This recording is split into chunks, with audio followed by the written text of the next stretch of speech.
지금 어제 이제 그 급기야 중대본 중앙재난안전대책본부에서 총리주의 회의를 통해서 최근 방역 관리 상황을 보고 사회적 거리 두기 단계 조정에 들어갔죠. 그래서 수도권은 12월 1일부터 2단계 플러스 알파라는 새로운 신조어를 만든 단계를 만들었고 시작한다 그러고요.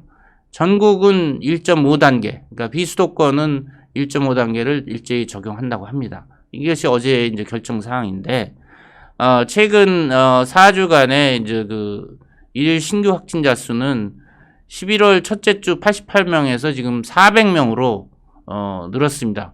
이 400명이라는 거는 2.5단계에 고려할 수 있는 기준이고요.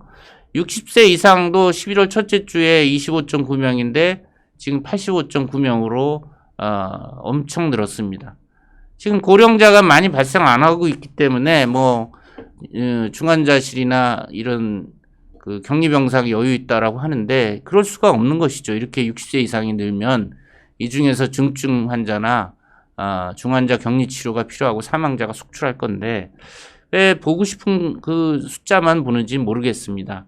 해외 유입 신규 확진자도 21.7명에서 24.4명. 집단 발생은 16건, 17건 뭐 유사해 보이지만 이거는 뭐 조사가 이제 하기에 따라서 이제 변동이 있을 수가 있고요. 그 다음에 감염 경로 조사 비율 뭐 18.9%로 뭐 원인 불명 환자가 많다고 하는 건데 제가 말씀드리지만 퍼센테이지가 문제가 아니라 561명이 주 단위로 일평균이 561명이 감염 경로 불명이라는 거죠. 이게 이제 문제인 거고요. 그 다음에 지금 중환자실 병상이 그 남아있는 것이 11월 첫째 주에 137개였는데 지금 86개로 많이 줄어들고 있고 지역별로 이제 중환자실 병상이 거의 고갈되는 상태에 있는 지역도 있다는 것입니다. 지금 권역별 뭐 방역 관리 사항이라든지 여기 보면 이제 1.5단계 기준을 넘은 것도 있고 지금 전국은 416명이니까 2단계 기준 300명을 넘었죠. 그리고 2.5단계를 고려하는 400명도 넘었습니다. 그러니까 2.5단계를 전국적으로 해야 될 상황인데 여전히 2.5단계는 안 가고 2단계 플러스 알파로 얘기를 했고 수도권은 2단계 기준이 200명인데 285명이고요. 2단계로 기준은 아니지만 1.5단계를 넘은 지역이 충청권, 호남권, 경남권, 강원권 이렇게 돼 있습니다. 사실은 뭐 대한민국이 거의 한나절 생활권이기 때문에 지금 뭐 수도권, 비수도권 나눌 계제는 아닌 것 같습니다. 우리가 비행기를 타고 1시간이면 제주도 가고 뭐 이런 상황이기 때문에 어쨌든 전국적으로 2.5단계를 고려할 수준인데 정부는 어제 사회적 거리두기 조정 방안에서 12월 1일부터 그것도 일주일간만 2단계 플러스 알파라고 하는 단계를 만들었습니다. 그러니까 2단계 플러스 알파라는 단계는 이제 신조어죠. 어떻게 보면.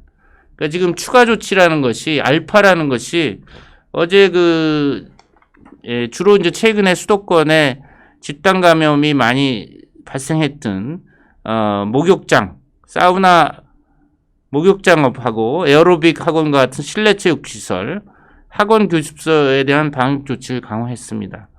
목욕장업은 사우나 한증막 시설 운영을 중단하도록 한다. 이것도 좀 의아합니다. 이게 저는 목욕장업을 폐쇄하는 줄 알았더니 그것이 아니라 목욕장의 그 열탕이라든지 또 옷을 갈아입는 탈의실이라든지 이런 거 그냥 다 운영하고 그 목욕탕 안에 깊숙하게 있는 사우나나 한증막만 폐쇄한다는 거니까 이게 무슨 사실 목욕장업을 운영 중지하는 줄 알았어요. 근데 보니까 열탕, 냉탕, 뭐 탈의실 그런 건 다 운영하고 그 안에 한증막과 사우나를 못하게 한다. 사실 한증막과 사우나는 바이러스가 생존하기 어렵습니다. 온도도 높고 습도도 높기 때문에. 그러니까 이게 무슨 실효성 있는 조치라고 볼 수가 없죠. 그 다음에 이제 격렬한 운동 줌바, 태보, 스피닝, 에어로빅, 스태키복싱, GX, 그룹 엑서사이즈류는 집합 금지한다. 그런데 이제 그냥 러닝이라든지 사이클이라든지 이런 것들은 그냥 두는 것 같습니다. 그렇기 때문에 이제 어떻게 보면 이제 가장 심한 기침 재채기가 나오고 에어로졸이 나올 수 있는 그룹 엑서사이즈는 제한하고 그냥 일반 운동은 또 하고 있기 때문에 한계가 있지 않을까. 그 다음에 학원 교습소 문화센터에서 관악기 노래 교습은 한다. 이런 얘기를 지금 조치를 했고요. 이것이 이제 플러스 알파에 해당되는 것입니다. 그리고 기타 연말연시 파티 행사를 호텔 파티룸 게스트하우스에서 못하도록 하는, 그리고 그 다음에 모임을 자제하고 사적 모임은 취소하도록 강력하게 권고한다. 이게 권고하는 거기 때문에 권고 수준은 그것이 실효성이 있다라고 볼 수는 없겠죠. 그래서 이 수도권의 2 플러스 알파 단계를 일주일 한다는 것이 이제 핵심 조치고, 비수도권의 1.5 단계를 12월 1일부터 14일 전국적으로 한다는 건데, 이 1.5 단계는 사실 별 실효성 있는 내용이 없습니다. 이제 클럽은 그냥 여는데 그 안에서 앉아서 만 있고 춤추지 말라, 자리간 이동하지 말라, 이런 내용들이니까 사실 그것이 실효성이 있을 리가 없죠. 그러니까 수도권에서 11월 19일부터 1.5 단계를 했지만 그리고 24일부터 2단계를 했지만 지금 효과가 별로 없지 않습니까? 500명 단위로 계속 나오고, 그런 것만 봐도 1.5 단계는 그냥 유명무실한 것이 아닌가, 이런 생각을 해봅니다. 그래서 이제 정리하도록 하겠습니다. 자, 1.5 단계 거리두기는 이번에 이제 수도권에서 별 효과가 없다는 것을 봤지 않습니까? 1.5 단계 거리두기는 효과적이지 않다. 2 플러스 알파 단계 거리두기는 환자 증가세를 누그러뜨리긴 할 겁니다. 왜냐하면 그동안 집단 발생이 됐던 사우나라든지 운동시설, 또 음악 감습 이런 데를 이제 추가적으로 제한을 하기 때문에 그 부분만큼은 줄어들겠지만 확연하게 감소를 기대하기는 어렵지 않겠느냐. 그것도 일주일 정도 하겠다고 하니까, 정부가 이제 지금 내세우고 있는 것은 경제와 국민의 피로감 때문이라고 하는 것인데 효과를 내기가 좀 어려울 것이다. 이게 좀 과감한 조치가 필요한데 여러 가지 숙고를 했겠지만 미흡하다. 왜냐? 그 원인은 첫째, 겨울철 요인입니다. 지금 낮은 온도와 낮은 습도로 바이러스가 수일간 생존할 수가 있고, 또 춥기 때문에 환기가 잘 안 됩니다. 그리고 실내 사람들이 추우니까 자꾸 실내에 모여듭니다. 야외 활동보다는. 그리고 두 번째, 여기 쓰지는 않았지만 두 번째, 지금 8, 9월에 이제 지금 정부 어제 그 보도자를 보면 8, 9월에 거리두기 단계 2단계, 2.5 단계 하면서 줄어들었기 때문에 이번에 줄어들 것이다, 이렇게 생각을 하는데 8, 9월하고 지금 발생 양상이 다릅니다. 그때 수도권에 이제 몇몇 군데에서 집단 발생했지만 지금 수도권뿐만 아니라 전국적으로 집단 발생이 곳곳에 있고, 수도권이 전체 70%를 차지하지만 수도권도 생활 곳곳에서 멀티포칼로 다발적 발생하기 때문에 그것이 큰 차이고, 또 이 8, 9월에 사회적 거리두기 3단계 중에 2단계의 강도보다 지금 5단계 중에 지금 2단계 강도가 그렇게 높지는 않습니다. 그 조치 자체가 착각을 하지 말아야 되는데 내용이 다릅니다. 이 8, 9월하고 계절도 다릅니다. 8, 9월은 비교적 따뜻하고 야외 활동이 오히려 용이한 가을철이었기 때문에, 늦여름 가을철이었기 때문에 야외 활동을 많이 했던 것이죠. 그렇기 때문에 지금 계절 요인, 다발적 발생, 내용, 거리두기 준수에 대한 또 국민들의 경각심이 많이 떨어져 있습니다. 이제 피로감 때문이라고 얘기를 하지만은 사실은 일관되지 않은 방역 조치들에 대해서 국민들이 그렇게 신경을 안 쓰는 거죠. 신뢰성도 떨어지고 있는 상황이고. 그 다음에 이제 풍선 효과가 있습니다. 풍선 효과는 수도권을 뭐 2단계 플러스 알파 단계로, 2 플러스 알파 단계로 하면은 젊은 사람들은 뭐 전철을 타든 KTX 타든 버스를 타서 춘천이나 강원도나 충청도 지역 가서 놀게 됩니다. 아니면 뭐 비행기 타고 제주도 가서 놀면 되죠. 그렇기 때문에 이런 데 가서 유흥을 즐기고 돌아오면 되는 거죠. 그리고 이 수도권에서도 사각지대가 많습니다.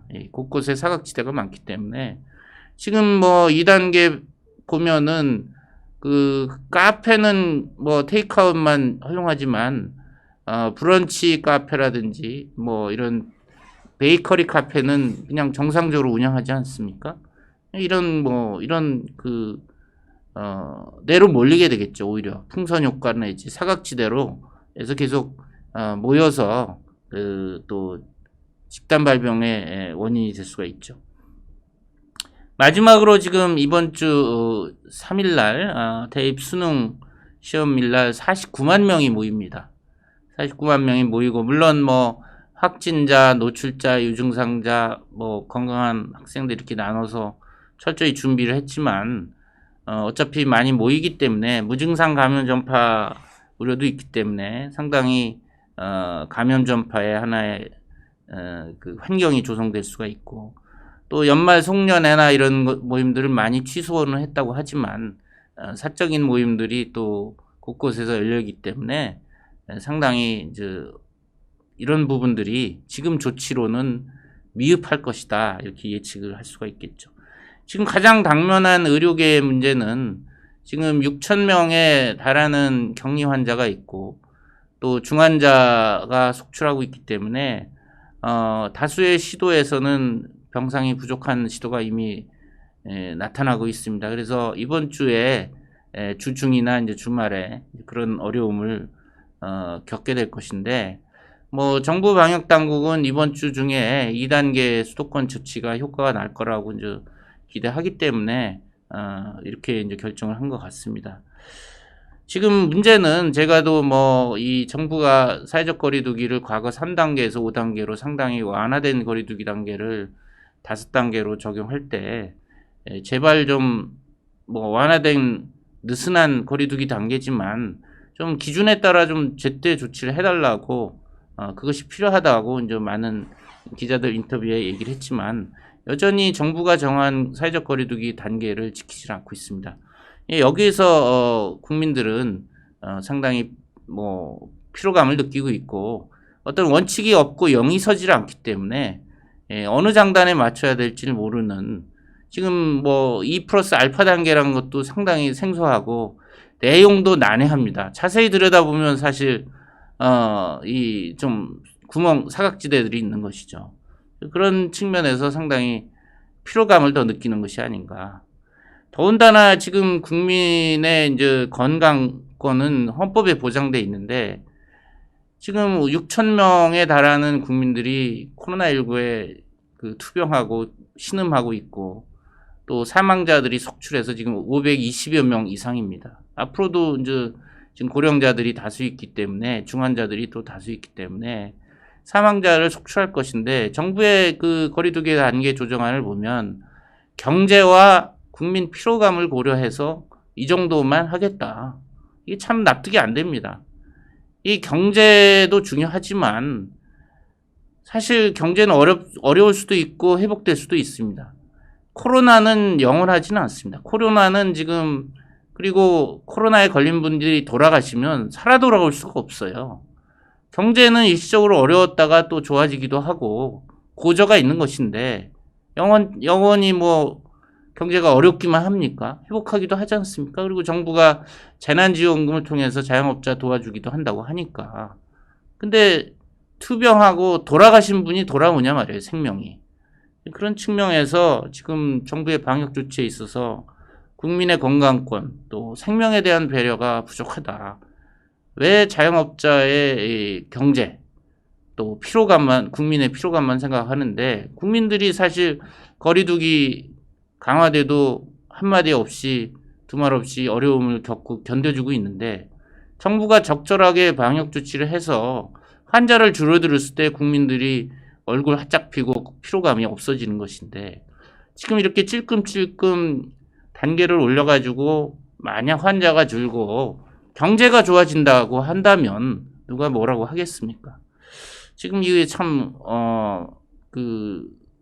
우려되는 부분이 있죠. 그러니까 소도 잃고 뭐 애양칸도 잃는 그런 상황이라고 저는 생각이 되고 그런 부분에 있어서 좀 철저한 방역 조치를 해줬으면 좋겠습니다.